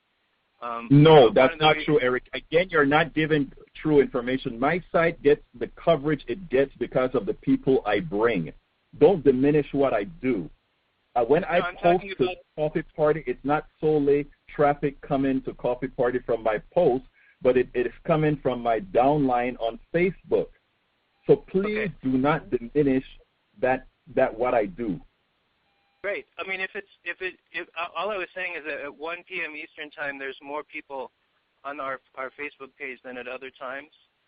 But in any case, if it's your position that whether or not, okay, and if it's your position that this is a magical thing that you do for Coffee Party, and that with or without Coffee Party, with or without unlimited access to Coffee Party social media tools, you'll continue to have the success that you have.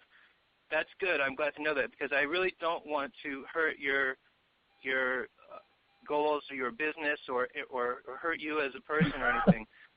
What I'm talking about is the feedback that we're getting consistently about the kind of content that you post. And you're right, we don't have to go into a panic every time somebody complains, but if it's consistent, and it's consistent over time, and in fact if it's worsening over time, and it's always pointed to the same basic factors. One is the pop-up spam, but the other is the more of this sort of like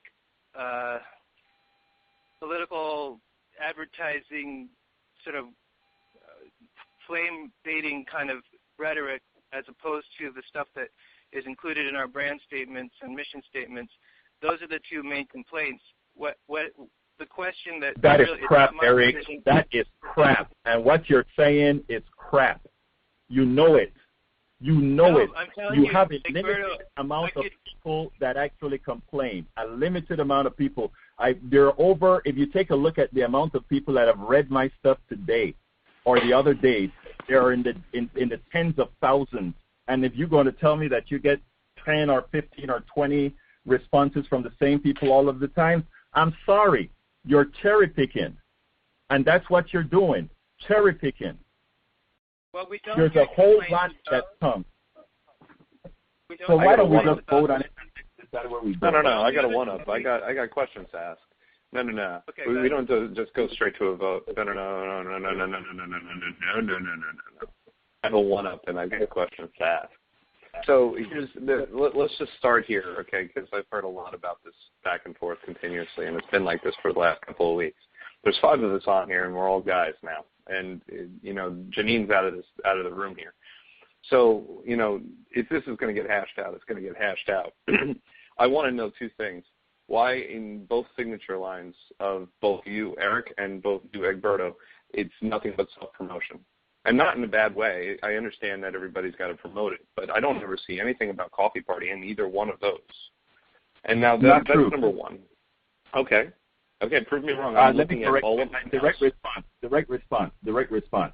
Every single place that I self-promote, you will find. In fact, anybody who comes to my page, Coffee Party is on the top of the fold.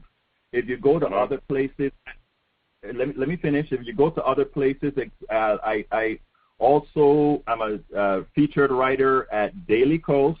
I'm a featured writer of Addicted Info and several other places. Every single place that I go, there is linkage back to Coffee Party. There is linkage back. The same is not true of any of the sites you find with Eric. In as much as Eric profits from Coffee Party, and I don't.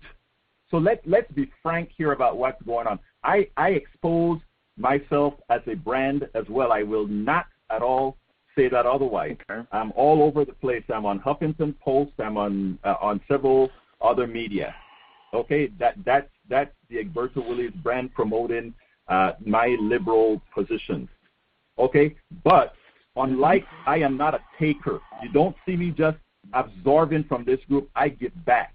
My website has never not had the Coffee Party insignia on it with direct links, nor have any of the places where I write. It's a reciprocal relationship from a point of view of social media. The converse is not the same. So no, it's not a self-promotion without the Coffee Party. Okay. I mean, I'm looking at the stuff in the signature lines here, just to ensure. Cameron, I mean, to answer your question, the Coffee Party brand is right now not something that, it currently reflects more of Egberto's taste in political content than anyone else's. Hence the problem. Hold on. Yeah, that's the I want to hear what he has to say. So it's not in my signature line because sometimes I'm writing emails to people who, I would not want to have the experience that we subject the Coffee Party community to each day, and associate that with me. That's one of the reasons I want to change it. And Egberto is absolutely right. It would be. I would definitely prefer, professionally, if the Coffee Party brand had not become an embarrassment. And I'm trying to change that. Hold on. No. Egberto, let me finish asking this question. And Eric, here's going to be ultimately the bottom line question here. Should the president of the Coffee Party organization as a whole be proud of the organization of which he is governing, regardless of whether or not it's you or whether it's me? If President Obama did not salute the flag or pledge allegiance to the flag or was not proud of his country, do you not think that there would be an inherent pushback from that, and that there would be a poisoning of the well of our nation that the president of our nation would not believe in it? Real essence is a matter of faith. I want to understand, why do you not believe in what we're doing? I will put it in my email footer after this call. Okay? That doesn't answer the question. I get your point, and I understand it. What I want to understand here is that really when it comes down to it, do we have an issue with the fact that we need to have you in a position where you believe in what we're doing? And what we aren't doing is not, if what we're doing is not something you believe in, how do we rectify that problem? Rather than going after this from a perspective of a conflict of interest issue on any side of it, then changing the tenor of what we have to do and finding constructive ways to fix the issue so that you can find a way to be proud of what we're doing is more inherent to the solution of the problem, rather than looking at it and attacking each other to try and figure out what the solution is. I look at this and I agree with both sides of this equation, because I think that on many levels it needs to be put out there that we can't be self-promoting. But at the same time, I have to push back a little bit and say, if you're not promoting what we already are, then you're just the exact opposite of what you're saying that you want us to be. And with that, I yield. First of all, Cameron, I do work on Coffee Party every day. I run the Hootsuite account. I maintain the website. I do a Facebook post. I don't do it as often as Egberto because I didn't take it upon myself to award myself more than one post a day, as Egberto did. And that's not even true. There you go again. The secondary post I make is a radio show and Move to Amend, which we have a relationship with. Thank you. Okay, but everyone else posts once a day. And, on the day of your own radio show, whatever, it's not a big deal. But why do you post more than everyone else? Because you're the only person who presumed to be allowed to do more than one post a day. The rest of us didn't. But that's a minor thing. The real question is, do we want to have a board of directors with some sense of responsibility for the brand? And if so, what kind of arrangement shall we have with EgbertoWillies.com in terms of the frequency of posts that promote EgbertoWillies.com? Because Egberto, the only people we get who say, I'm leaving and I'm angry with you, they complain about only two things. One is all the advertisements that they have to swim through if they happen to click on one of your posts. The other thing is the rhetoric that you inject onto the page. That's the only two things. And, companies pay a lot of money to do polling, to do surveys, to try to find out what kind of imagination people have of their brand, what's that invisible, intangible thing that is created by the sum total of the advertisements and the actions that a company takes. They pay consultants a lot of money to do that research. We're getting it for free. And I've just Eric, let me tell you, look, nothing that you're saying here, sir. I'm a businessman, okay? I run several businesses. I am tired of you coming out here with your own rhetoric, including some that you placed on your site, when it is you who are actually making comments like the one you posted with the Republican today, and which is no less similar than mine. It is okay. You see, you're looking things through your own eyes, and I don't accept that. You want things your way, and you can ask any of the many people who have left Coffee Party already that have left nothing having to do with Egberto Willies, but because of your controlling nature, which the only difference here is I don't take control very well. I don't try to control anybody, but I don't let anybody control me either. You have been attempting to take control and be the ultimate source here. If you really want full control of messaging, if you really want full control of what things go, then stay with Story of America and stay with building whatever that other build thing. Do that. But you know what, Eric? You couldn't get the throughput because, like I told you before, you will be in a gated community. That's just how it works on the internet. You have been trying we've been at Coffee Party for several years and not gone anywhere. The truth of the matter is, you know what? There are several times I considered asking the board one thing, and that is, why don't you give me the opportunity once to go ahead and let's go ahead and take over the Coffee Party, what the Coffee Party is supposed to do with the drive. I'm not with the website and move us forward instead of having these monotonous types of discussions where nothing gets accomplished other than you continuously push something you want. Well, it's going to be That's what it's all about. You want. It's going to be a good vote, Egberto. It's not what I want. And, I've come to the board. Oh, shit. We lost. What vote? Justin. Now we lost. That's what I was going to say. Are we going to have a vote at this point? Yeah. Right. I've brought to the board this question before, and when the board voted that we wanted to err on the side of unlimited free speech for Egberto, we did, and we voted on that, and I have not tried to limit your free speech. Yes, you have. You're doing it right now. Okay, yes. All right. I wrote in the staff chat, hold on here. I wrote in the staff chat the crux of people's arguments. And the real essence of that I see here is that, Eric, the passive, you're taking the civility in terms of being passive but aggressive at the same time to usurp his ability to have a point of view that he believes he needs to share.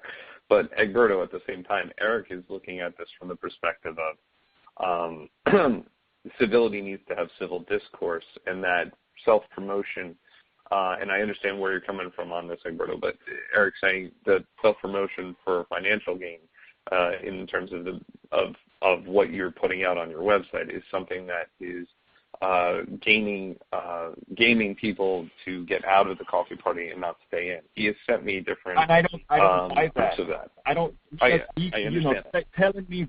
Telling me that we have lost people more so than we have. You see, this is what I'm saying. I'm an engineer. I'm a scientist. Okay. Yeah. Eric can come with empirical data. Unless Eric comes with a cheat sheet that shows the amount of money lost because of Egberto Willies compared to the amount of money gained because of Egberto Willies, then I can understand that. But here's the interesting thing: the same emails that he can show that with people that are complaining, I can show it with somebody that's saying finally a Coffee Party person with a spine. So I mean we could play the empirical game, but it's not worth the empirical game. In other words, you look. I mean, it's not like there's anybody clamoring for Coffee Party right now, other than the kinds of postings that we make. I'm sorry, that is the reality. That is the reality. And if you doubt that, take a look at the page and look at insights. I study insights. I am manager on several pages, and I do study insights. So what Eric is saying has no bearing in fact. Okay, Dan. So, not to pop the balloon here, but there's now 4 of us. I suggest we table this till the next meeting because we're not going to resolve this tonight. No, that's true. We're not. And to take a vote on this, we know exactly how it would turn out. So it would behoove us, I think, especially because conflict of interest is something that is an ethical matter, that in order to be ethical, we should include as many people on the board in this vote. So I suggest we table this discussion and bring it up for a vote the next meeting when we have more people. Okay. I agree with you on that one. I can't even get to the Viridian side of things. I wasn't expecting to, though. All right. That has been this issue for several weeks. It's only one person that has a vendetta against my website, and that's Eric. One person, and that we know exactly why. And that we've wasted 3 days on this, as opposed to just letting it go. Okay, I tell you what, Egberto. Why don't you take a break from promoting yourself on the page for a while, and you we'll will come back. destroy. You are going to be responsible for officially destroying Coffee Party if you keep this type of a method. Hold on here. You know, I understand everybody's point of view, but everybody needs to cool off a little bit, because I understand how emotional this issue is, and it's stuff that can be talked about at a different time, because arguments only lead to irrational thought, not civil thought. So as I completely understand why everybody's angry and why everybody's feeling the way they're feeling, it's always good to take a break between rounds just to recoup how we feel. So I get the point. I do need to say one last thing, only because it's cogent and it's the right time. Egberto, your argument for, and I have this conflict of interest thing. Yeah, maybe not. I don't know. But here's what I do know. Going back to the branding conversation, you just proved my point by saying, yes, I've chased people away, but I've also brought people here. Well, by your method, that's not what I said. I said, hold on. Yes, you did. You said I've chased people away, but then I've also got people that say, hey, look, finally a Coffee Party person with a spine. That was your exact words. So all I'm saying is, yes, you are attracting people. There's no doubt you're bringing people here, but you're bringing people that agree with you. And you said earlier in this meeting, if everybody agrees, then we're not doing anything. We need people that don't agree in order to carry out the Coffee Party mission, and that's my whole point. I don't see how is there a conflict about that. If you bring people in, don't you? Oh, no. I'm not talking to the conflict of interest thing. I was talking to the branding thing. I was talking to fulfilling our mission. If you're chasing away people that think differently than you, but you're bringing people here, that's great. Yes, if our mission is to maximize the number of eyeballs on the page, absolutely. And I wasn't trying to make this a personal thing, guys, in my section. I was just trying to say, look, if that's what we're trying to do is maximize the number of eyeballs on the page, fantastic. Egberto's doing a great job. But what are we going to do with it? Which page are we maximizing the eyeballs on? And No. Eric. Again, I'm talking about the branding thing. I believe that Egberto does bring a lot of people to Coffee Party because they come there to see him. Now, yes, they do get clicked over to his page. I agree. But what I'm saying is, if I'm going back to the branding thing, I'm sorry, I don't mean to be selfish, but what I'm saying is, if that's what we're trying to do is to maximize the number of eyeballs on our Facebook page, that's great.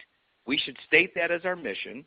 And as Cameron said, now let's say, hey, you know what? We're a citizen-driven media page, and that's our mission, is so that everybody come and be heard. And drop all the other pretense. Drop transpartisan for sure. And just saying this is a place to come and a free-for-all, and everybody say what they want and yell and scream, and just drop all the rest of the pretense. But then let's sell advertising and make money at it at least, right? Yeah. Let's do something. These are the things we need to do. Yeah, I mean, ultimately, this is the thing. This is why I think that this argument for brand protection is kind of half and half, because the truth of it is, when we really do good work, we benefit the brand. When we don't do anything, we demolish the brand. And when we do bad things, we make it worse. I don't think we really do bad things for our brand. I think we just don't do anything for our brand. Well, you got to do me a favor, Cam. You got to quit saying that, because it pushed Jeanene over the edge. We need. Well, trust me when I tell you, I'm texting her about about giving her a big hug. I promise you, I will warm and fuzzy teddy bear her back into. All right. Byler, Willies, to your neutral corners. Take a 2-week break, and we'll come out fighting. Or maybe we can talk about this tomorrow in the air. We're guys. I mean, the real truth is you can call in. Here's the deal. We should call into my show and really talk about it then. Yeah. We got a show tomorrow. Full transparency. Full transparency from the board of directors. Interesting. That's crazy. Oh, no, you know what? Tomorrow I may actually I'm on the radio tomorrow for Pacifica Radio. So even though I signed up for it, I may be late on my way there or whatever, I'm going to try my best. But I'm doing a Pacifica Radio gig tomorrow, and that's the other thing. You talk about self-promotion, Cameron. I do all these different radio activities, right? And I advertise that, I'm in coffee party and all of that, right? So it's not like something, like I said, to give the Republican analogy, the takers versus the makers, that kind of stuff. You don't just see me taking stuff and say, oh, please, when you go to EgbertoWillies.com. You hear me saying? That's true. Go to coffeepartyusa.com. You can take a look at the different things that I do, including when I was on Huffington Post. That is what is upsetting about bringing something like that up. The only reason that I have another thing on the Coffee Party page is, more people with other views post. And then take care of those that you post. But sitting down and waiting for me to stop posting so that everything will fall into place and everything is going to be all right, let me stop posting and you'll see what we're talking about. Okay, we'll start that right away, Egberto, if you like. Jeez. Hey, Dan, you know what? I got some lighter fluid. If we want to keep doing this is going to be fun. No. I'm sorry. That's not. I'm sorry, gentlemen. I look at it differently than most. I've been in rooms with people at each other's throats, and Eric, the next day they had to fight with each other. If you post, say, Eric, I am a professional, right? I don't fall into games. In other words, I'm not going to fall into a game to please you. I won't. No. The coffee party is real for me. It's not a game. Okay? So that's the end of it. Anyway, you can close the call whenever you want. Dan, okay. You can't bully Egberto. You don't get to say when it's the end of it. No, I didn't say I said Cameron. No, you did say it to me. I'm not going to say okay. I get your point. The real essence of this for me is that I've been in rooms with soldiers who had to fight each other the day before and then go fight other people the day after. And this is why I always find interesting when people get in heated debates. That's why this room is the way it is. It's got padding in it. Well, on the other side of the door here tomorrow, everything should be fair and equal on the board. I don't have any issues with you guys coming in here, and I don't think anybody else on the board should. Hashing it out and, punching each other upside the wall. But when we walk out those doors, we're a united front. And if we're not a united front, then we have to have a discussion about it because that's necessary. It's a professional thing that we have to do. And I think that both of you are absolutely capable of doing so.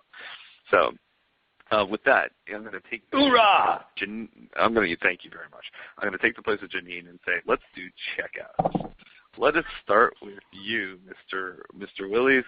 Then we'll go to Eric, and then we'll go to Dan, and then we'll go to me.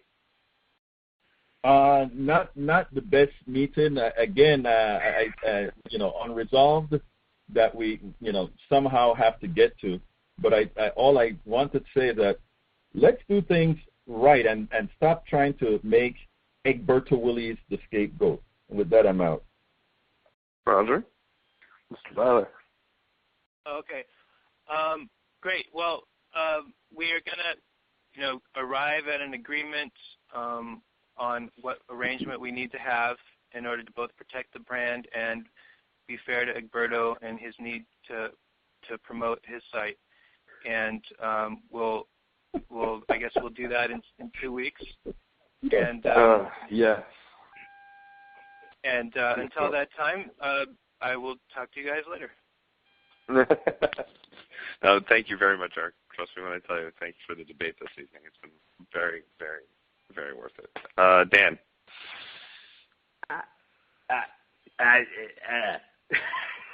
And how often am I lost for words? I love you guys both. I love you guys both to death. I think you both know that. And I really think I did not mean to, like I said, I didn't mean this to be adversarial. I tried to phrase it in a different way, but you know what? There is no better way to phrase it, so I'm just going to keep asking until you guys all shoot me.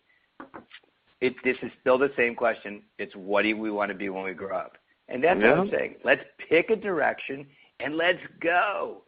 There's so much to do and so much good we could do, but we need to pick a direction. And then once we pick a direction, like Cam said, we all get on the same side of the tug of war rope and we all pull together.